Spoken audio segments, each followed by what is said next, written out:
Hey everybody, it's Matt here, and today we're doing a part 2 to a video that we did a few months back, talking about 5 cheap Switch games that you can play right now. Specifically, they were eShop games, and not all of them were good. They were good and bad. So I highly recommend checking that video out, but what I do want to say is that when it comes to this video, they're going to skew on the good side. And as someone who's playing these games, I'm very happy that they're going to. Because while I was playing last time, I was like, no, why? But this time I was definitely having a lot more fun. And also, by the way, this video is going to be released on both our Those Guys Play channels and our GameTime channel. So on GameTime, normally we do reviews, sometimes scripted, sometimes unscripted. And when it comes to our Those Guys Play channel, usually Let's Plays, and also just some other kind of bigger scope videos, maybe even going to some locations, maybe even just talking about some games overall from some of our favorite systems. So we still do Let's Plays, but we've also branched out into that as well. But regardless of where you're watching this, I want to thank you all so much for doing so. Thank you all so much for watching us in 2023. And this should be one of the first videos that comes out in 2023. We'll see if that happens. But either way, though, let's actually get to these games right now. So the first game we're taking a look at is Revenge of the Bird King. And this game is absolutely absurd.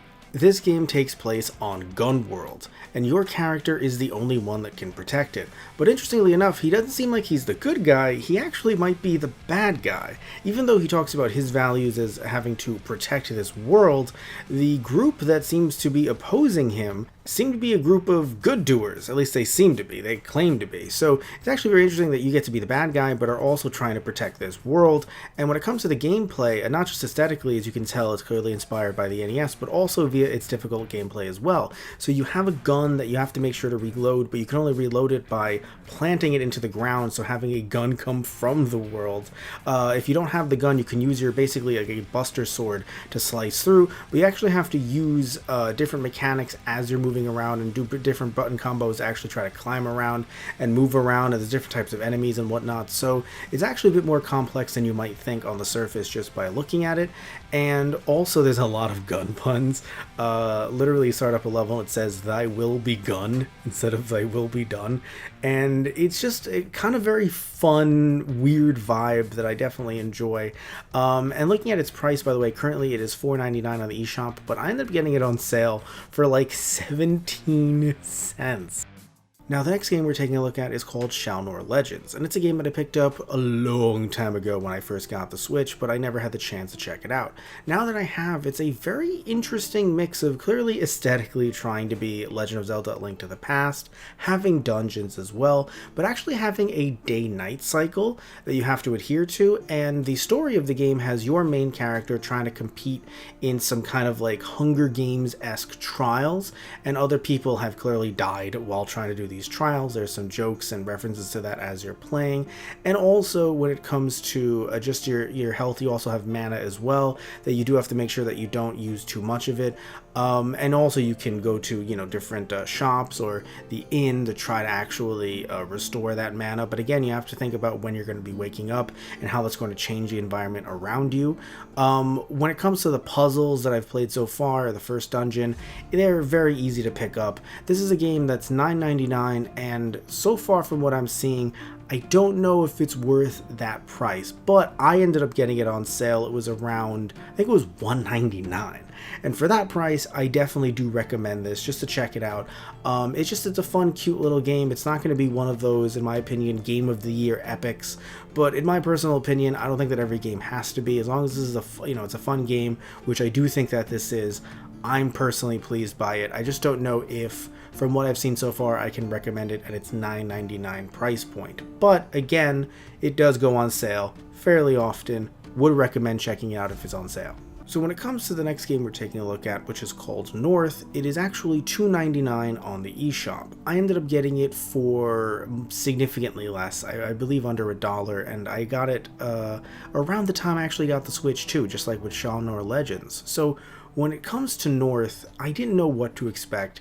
I was just expecting something completely different than what I got from what you're seeing right now on screen, and I don't want to show you too much of it because this is only a 1 to 2 hour experience, and I know you might think, oh, for $3 only a 2 hour at most experience, is that really worth it? But when it comes to this game, when it comes to how it made me feel and how it might make you feel, I feel like this is definitely a game that's worth checking out.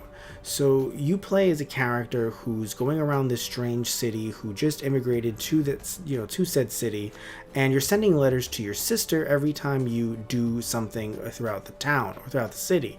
But it's just by looking at it, things are not how they seem. It very much feels as if not only are you alien to this city, but the city is trying its best to alienate you. And while playing it, just this sense of dread, complete and utter dread as you're playing this character, going through the city, doing little things that you have to do to kind of make yourself try to blend in, if you will, and the things that they force you to do. This is the kind of game that I would not say is so much for the faint of heart.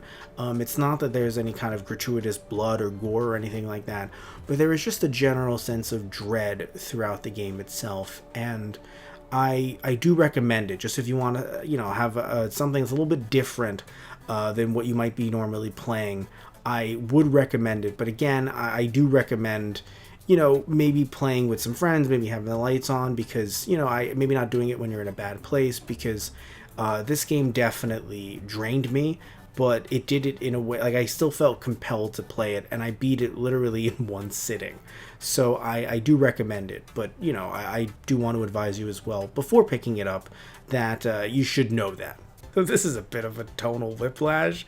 This is the Mutant Mudds collection, and I'm sure you've probably heard about this game. It's been ported to a lot of different systems.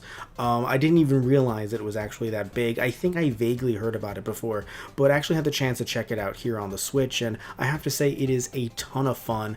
There are a lot of references to, classic retro gaming, but what's really cool is that the story is just very simple. It's a very simple platformer story. You're with your grandma, meteor coming to Earth. Oh no, you have to go fight these aliens. And so you just kind of go about your day. You're like, okay, grandma, I gotta go fight some aliens. She's like, eh. And so, it's just grandma, and so you just run off and you're doing some fun platforming. But one thing I do want to mention, though, is that when you look at this game, you might think, oh, it's going to be like a super easy platformer. But I do have to say, though, it definitely will give you a run for your money. So not only do they throw a lot of different enemies at you, but also there are different perspectives that you can actually jump in between. A bit like that Paper Mario game, I believe, for the Wii. So when you actually have these different perspectives, also, other games have done it as well. I know Kirby has too. When you can actually jump between these two, it actually it's trippy for me trying to go through different levels and avoid different enemies, especially with how the depth of field and whatnot, but also trying to see which is the best path I can take, because you can actually do other paths through the level, kind of like Kirby and the Amazing Mirror, but it is definitely more linear, and I enjoy that. Kirby and the Amazing Mirror, I've actually recently started it. My phone, that's great, thank you, phone. No, it's fine, I'll let you finish. Oh, you're still, okay, cool. But as I was saying, so if any of you are familiar with Kirby and the Amazing Mirror, it is not linear at all. It's very difficult to get around. Here, there are clearly linear levels, but there are also ways you can kind of unlock other levels in the game that don't really seem so much related to the main story, just fun little things that you can do that are clearly levels inspired by, different retro games and whatnot, or retro consoles, and I do think that that's pretty cool, but you don't really have to do them, which is also, again, pretty damn cool, because some of them are kind of difficult. So this game is currently $20 on the eShop, and if you think that's a bit too much, like I do, honestly, it's like barely making it. My cutoff is $20. This game is actually available physically for $30, so you can definitely pick it up there, and I got it on sale for $5, so you can definitely do that as well. I got this game, again, early on when I got the Switch, and I thought, I'm going to play it one day, and that day was about 5 years later. Sure, great, cool. My backlog's just fine. But either way, I would definitely recommend this game, and while I can't recommend the other two in the collection as I haven't gotten to them just yet, when it comes to this game, at the very least, I would definitely recommend picking up his collection for said game. And now moving on to the last game that we'll be talking about today, this is Earthlock. Now, I don't know about you, but I've actually never heard about this game until I picked it up on the Switch eShop. Now, this game was released on the original Xbox, and it was actually given a title Festival of Magic. Do not pick that up. This is the final definitive edition. Not sure why it's not labeled that, but it basically is. So don't get the Festival of Magic edition. I don't believe it's been patched or anything like that. It's just an original game that people, from what I had heard, didn't really enjoy. This is the definitive edition with some differences in terms of the gameplay and whatnot, and I believe the assets as well. This is the best edition from what I have heard. Now this also is $29.99 on the eShop. Should you get it for that price? Well, I'll talk about the game in just a bit, but in my opinion, I think that if you find it on sale like I did, which I believe I got it for either $15 or $8, this game is definitely worth it. So it is actually a turn-based RPG where I am in the story, where you take on the role of two different characters. So the first character is Ivy and the second is Amon, but as of right now, they have not met. So when you start with Ivy, you're actually in this kind of like half school, half like Air Force Academy where they do send some of the students on missions. That sounds normal when you say it out loud, but the point is, you know, it's a constant trope that you've seen in different RPGs and anime and whatnot. And so her dad is a general because of course he is, and he does not really like her being on missions because of course he doesn't, and she wants to be on missions because of course she does. It's a story that we've seen time and time again, but it's one that I don't think is out of place here. I don't think that they don't do it well. I think that they do, but it's still one that we've seen time and time again. And I do enjoy the battle mechanics from what I've played so far. Early on, you know, it's cool that it's a school because it shows you how to actually play the game, and it is a little bit slow, but I don't think that, you know, it's disrupting the game in any way from what I've played so far. Now, when you play as her, and, you know, of course she's going to sneak off on a mission, you then shift to an ancient temple-looking place. And Amon, with his uncle, are actually kind of just going around the temple, kind of Indiana Jones style, trying to find a specific treasure. And so when you see him, it's interesting too with both him and Ivy. Both of them talk. So you're not kind of dealing with this silent protagonist that you usually do with RPGs. No, this is the story that everyone is going to be, you know, talking and kind of being a part of. You are controlling them, of course, but also in a way you are kind of like a fly on the wall watching things happen, which I do think is pretty interesting. And also when you play as Amon with his uncle, you actually, because you've learned, you know, the mechanics from playing as Ivy, you now end up fighting a boss, and I was thinking that I was completely screwed, but thankfully I was able to beat the boss. And now when it comes to the price that I mentioned before, it being $30, I'm not saying this isn't worth $30. I'm just saying, like I did with the Mutant Muds collection, that $30 for me, it isn't pushing it, it's just past the point that I want to pay for digital games.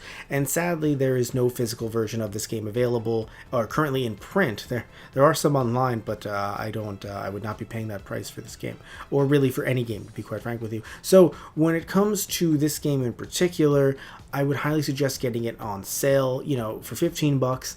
Definitely worth it. For $8, oh hell yeah. But $29.90? That's weird. Not $99, just $29.90. All right. But for $29.90, I would not do it. But if you enjoy what you've seen so far, definitely do it. But I would not. So let's stop hearing me and jump back to me in front of the shelf. So I don't know about you, but I think that was a pretty fun list. And if you enjoyed any of those games, please tell me down below. I'd love to hear about it. I definitely cannot wait to beat some of those games because one of my New Year's resolutions, and I usually try not to make them, but one of them was actually to play more video games. Because when you look at this channel, you might think, oh, Matt and a lot of other people on the channel, you know, really play a lot of video games. But funnily enough, we are very busy with life. So usually not so much when it comes to playing games, especially in my spare time. But I've actually decided that I want to play some more games, have some more fun, right? I gotta schedule fun, everyone. And so that's how you know it's fun, is when it's scheduled. And so when it comes to this video, it definitely has been a lot of fun, not just to play these games here, but also going to continue playing them in my spare time. Especially, just shout out to the Mutant Mud collection. That one definitely has got me hooked. Revenge of the Bird King as well, but I mean definitely Mutant Muds. Definitely pulling me in, and I can't wait to beat that game in particular. So, either way though, thank you all so much for watching. If you like this video, also please remember to like and subscribe. Love you all, take care, and tune in next time. So, I'll see ya.